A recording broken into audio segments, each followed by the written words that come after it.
Si vous souhaitez créer des designs, que ce soit pour votre travail, votre création de contenu ou vos réseaux sociaux, mais que vous souhaitez un outil gratuit et simple d'utilisation, alors Canva est ce qu'il vous faut. Avec cet outil, vous serez en mesure de créer rapidement des designs allant de votre CV au logo de votre entreprise, en passant par votre bannière YouTube, et tout ça sans avoir à apprendre pendant des heures le fonctionnement d'un site ou d'une application. Donc Canva est un site auquel vous pouvez accéder depuis votre navigateur web.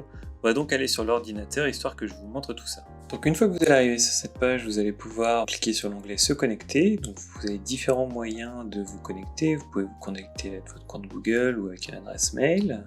Une fois que vous êtes connecté, vous allez arriver sur cette page-là, donc qui est la page d'accueil.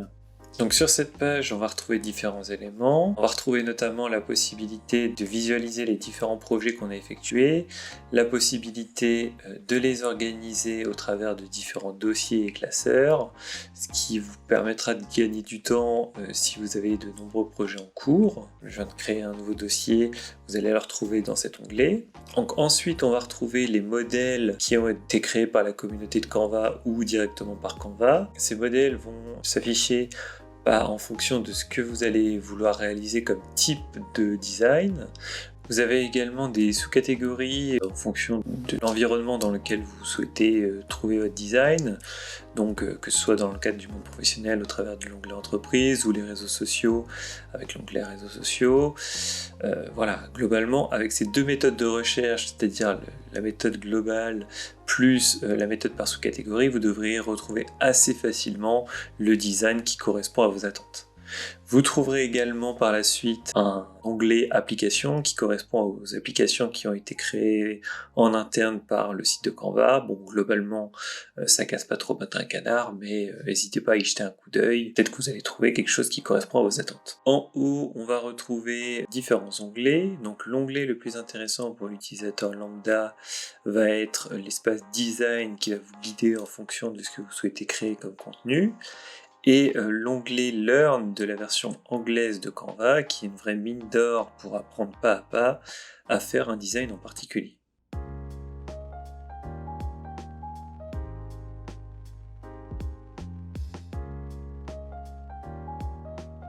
Enfin, vous avez la partie en haut à droite avec vos options de compte, vos notifications et l'onglet Créer un design qui vous permet de démarrer la création d'un nouveau projet.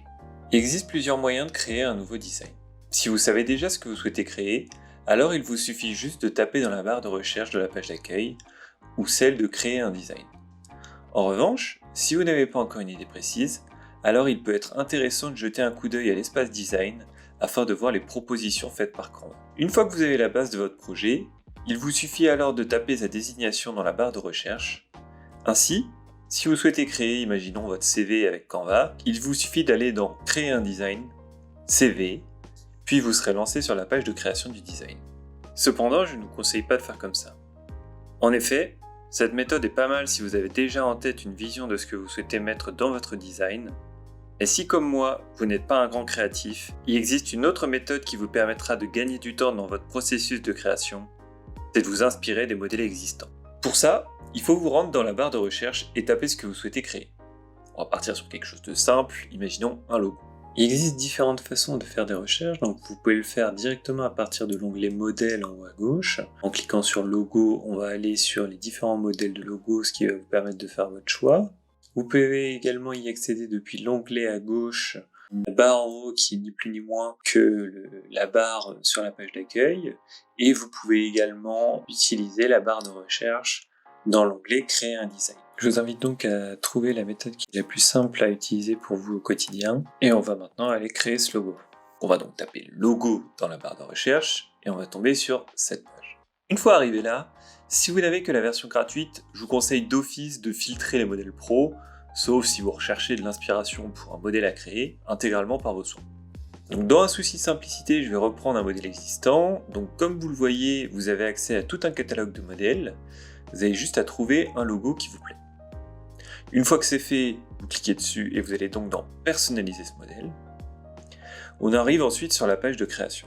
Donc sur cette page, vous allez retrouver en haut à droite le bouton Partager qui vous permet de partager l'accès au design à d'autres personnes si vous êtes dans un travail collaboratif. Dans cet onglet, on va également pouvoir partager directement sur vos réseaux sociaux votre design, mais surtout, on va retrouver le bouton télécharger qui va vous permettre de récupérer votre création. Donc si on s'arrête sur la partie centrale, on a différentes options intéressantes, notamment celle de dupliquer la page, ce qui peut s'avérer intéressant si on veut tester quelque chose sans être sûr du résultat, ou si on souhaite comparer les changements effectués et la version originale. En allant à gauche, on a l'onglet Fichier dans lequel vous pouvez modifier les paramètres d'affichage et notamment ajouter des repères et une règle pour faciliter le déplacement des différents éléments. Dans cet onglet Fichier, vous trouverez également un moyen de dupliquer ce que vous avez fait, ce qui ouvrira un nouvel onglet, et ça peut être pas mal pour faire des modifications et pouvoir comparer instantanément ce qui rend le mieux. Ensuite, on va s'intéresser à une des parties les plus importantes, celle qui va vous permettre de vraiment personnaliser votre création en y important vos propres éléments, que ce soit une photo, votre marque ou en y rajoutant du texte, c'est le ruban sur votre gauche. Et enfin, une fois que vous avez ajouté l'ensemble des éléments, vous avez la possibilité de faire des ajustements en cliquant directement sur l'élément en question et en modifiant sa place, sa taille, sa couleur ou en rajoutant de la transparence. Vous pouvez également, si vous avez superposé plusieurs éléments, afficher les calques avec un clic droit, histoire d'y voir un petit peu plus clair. Enfin, une technique essentielle est la possibilité de rogner un élément ou une photo. Par exemple, en ajoutant cette photo, on va aller ensuite dans Modifier, puis Rogner, et on voit que ça change totalement le rendu. Donc n'hésitez pas à utiliser cette fonctionnalité et tester des choses, histoire de voir si ça ne peut pas améliorer le rendu global du design que vous souhaitez créer. Il est également possible de lier deux éléments en les sélectionnant et en faisant grouper, ce qui permettra ensuite de déplacer le groupe d'éléments au couplet et va donc faciliter l'organisation de votre design, tout en évitant qu'un des éléments ne se retrouve totalement détaché du groupe et vous allez pouvoir comme ça maintenir votre alignement. Pour rentrer un petit peu plus dans le détail, vous pouvez également modifier des éléments plus poussés comme l'arrière-plan en modifiant sa couleur. Vous pouvez aussi, si vous avez ajouté une photo, procéder à des modifications sur cette photo et notamment appliquer des filtres, des effets ou faire vos ajustements manuellement. On va ensuite aller dans modifier la photo et on va pouvoir appliquer différents effets. Donc voilà, on va en mettre un au hasard. Vous pouvez également aller dans l'onglet effets pour ajouter typiquement des effets de flou, ça peut rendre pas mal sur certains designs. Vous pouvez modifier bien sûr l'intensité de ce flou. Vous avez également d'autres effets et bien entendu vous pouvez faire les ajustements manuellement comme je l'ai précédemment évoqué. Vous pouvez augmenter la luminosité, la température, les contrastes, les ombres. Vraiment, il y a de quoi faire quand même, histoire de pouvoir modifier les designs que vous avez créés. Et bien entendu possible de combiner plusieurs fonctions.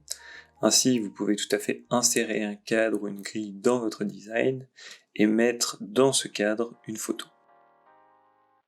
Une fois que cette photo est dans le cadre, vous pouvez, en double-cliquant, déplacer l'objet pour le centrer comme vous le souhaitez. Et vous pouvez bien évidemment procéder aux mêmes modifications qu'une image classique, à savoir modifier les effets, la saturation, la clarté, rajouter un flou. Vraiment, c'est un outil que je trouve vraiment pertinent et qui peut vraiment rajouter un plus à votre design. Donc n'hésitez pas à l'utiliser. Vous pouvez également ajouter des formes afin de faire ressortir du texte. Par exemple, en prenant cette forme, on la met en arrière-plan, on rajoute du texte par-dessus et on va ajouter également une flèche encore, histoire de faire ressortir le texte, et ça nous donne quelque chose de relativement pertinent pour mettre en valeur le texte qu'on souhaite mettre en avant. Une fonctionnalité sympa qui vous permettra de gagner du temps si vous souhaitez utiliser régulièrement un design, c'est la possibilité de mettre en favori ce design en cliquant sur les trois petits points du favori. Une fois que c'est fait, vous retrouverez cet élément dans votre dossier, dans l'onglet Projet et Ajouter aux favoris. Il est également possible de jouer avec la transparence des éléments en les rendant plus ou moins transparents si vous souhaitez faire ressortir davantage certains éléments. Enfin, il est bien sûr possible de modifier la police, de mettre le texte en gras, en souligné, de changer sa couleur ou sa taille. Pour les fonctionnalités un petit peu plus poussées, il faut aller dans Effets, et là vous allez avoir toute une panoplie d'effets de texte sympas, comme la possibilité de mettre un arrière-plan automatique derrière votre texte pour le faire ressortir, ou encore courber votre texte. On voit donc que Canva est un outil fantastique pour la création de contenu qui va vous permettre de donner vie à tous vos designs. J'espère que ce tutoriel aura pu vous aider un petit peu. N'hésitez pas à me poser des questions en commentaire si vous en avez, et je vous souhaite à bientôt dans une prochaine vidéo.